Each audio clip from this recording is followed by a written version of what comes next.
Morning and अस्सलाम वालेकुम friends, welcome to Multi Informatics. कल हमने पाक स्टडी के चैप्टर नंबर 6 के एक दो पॉइंट डिस्कस किए थे, नेशनलाइजेशन ऑफ इंडस्ट्रीज़ और जुल्फ़िकार अली भुट्टो एरा। आज हम पढ़ेंगे nationalisation of banks and insurance company.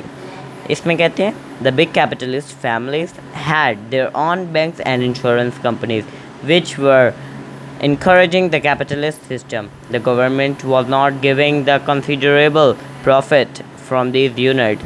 The economic stability of the country. All insurance companies were nationalized and merged under control the state life corruption.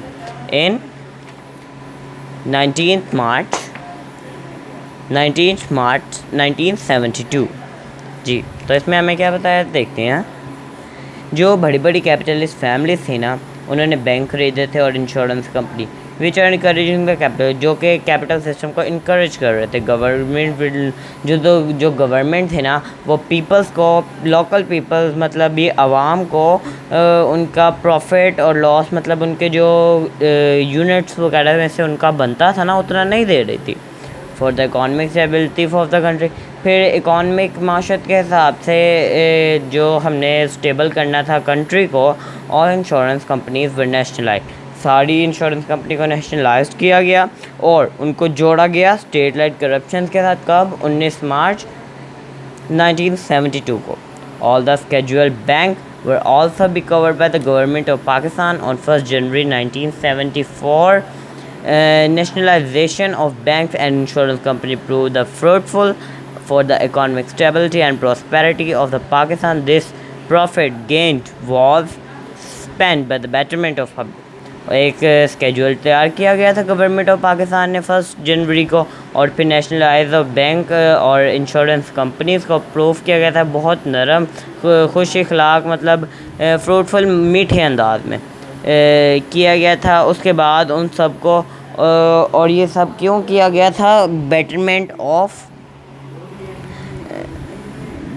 Of public की betterment के लिए, ठीक है, ये इसलिए किया गया था जी। तो बच्चों, आज हमने ये पढ़ा नेशनलाइजेशन। इसको रिव्यू करते हैं कि आज हमने क्या पढ़ा है। चलिए रिव्यू हम एंड पे करेंगे। नाउ हमने कल कहा था कि हम लॉन्ग करेंगे, लेकिन हम पाक स्टडीज़ के लॉन्ग नहीं, आज 5 शॉर्ट कर लेते हैं चैप्टर नंबर 1 के। और बच्चों, आपने साथ साथ 5 to 10 MCQ डेली याद करने और मुझे कमेंट करके बताना किसने किया किसने नहीं किया। ओके जी। फर्स्ट शॉर्ट है write two duties of union council. Union council हमने पढ़ा था, उसमें टैक्सेस वगैरह के बारे में, अरेंजमेंट ऑफ सिक्योरिटी के बारे में बताया गया था। तो लेट्स स्टार्ट, हम पढ़ते हैं क्या है इसमें। The duties of a union council include the security arrangement with in the boundary. जो ड्यूटीज़ थी काउंसिल की, उनकी सबसे बड़ी तो ये थी कि मतलब उन्होंने अरेंजमेंट्स करवाने बाउंड्री की, making the annual development, annual की डेवलपमेंट बनाने, एनुअल डेवलपमेंट प्रोग्राम बनाने उन्होंने, और imposing taxes at the local level and solving the crime.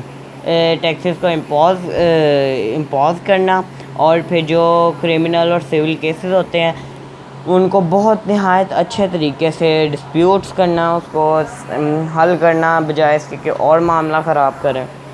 Question number 2, why was Washington Declaration on the device the American President Bill Clinton, Prime Minister Mia Mohammad Nawaz Sharif went to America in 1999 to solve Kargil issue. There is a sign to be Kefir agreement called the Washington Declaration.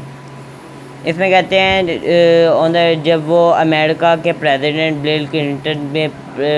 Bill Clinton के कहने पर prime minister मियां Mohammad Nawaz Sharif America गए थे कारगिल के issue को solve करने के लिए। देयर इज़ अ केयरफाइज, वहाँ पे केयरफाइज एग्रीमेंट हुआ था जिसको कहते हैं वाशिंगटन डिक्लेरेशन।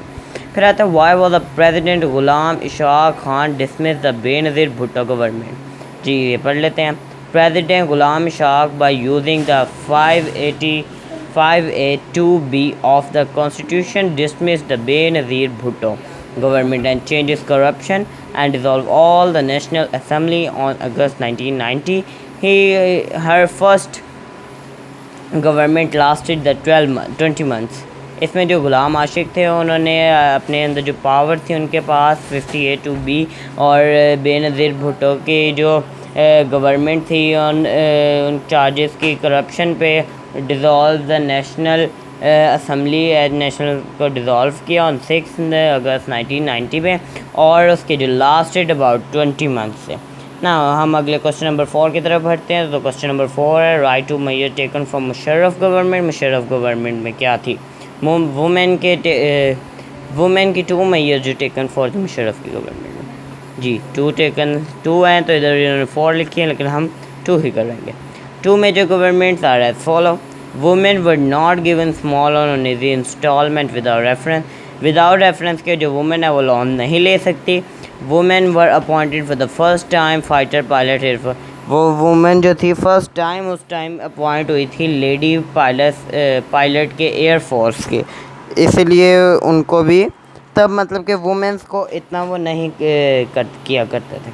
तो आगे आता है women were appointed for traffic warden. तब वुमेन जो थी ट्रैफिक वार्डन्स के लिए अपॉइंट भी की गई थी।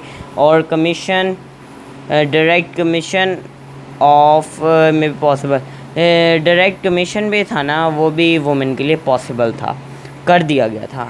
अगला क्वेश्चन नंबर 5 है under which law did America discontinue the supply and defence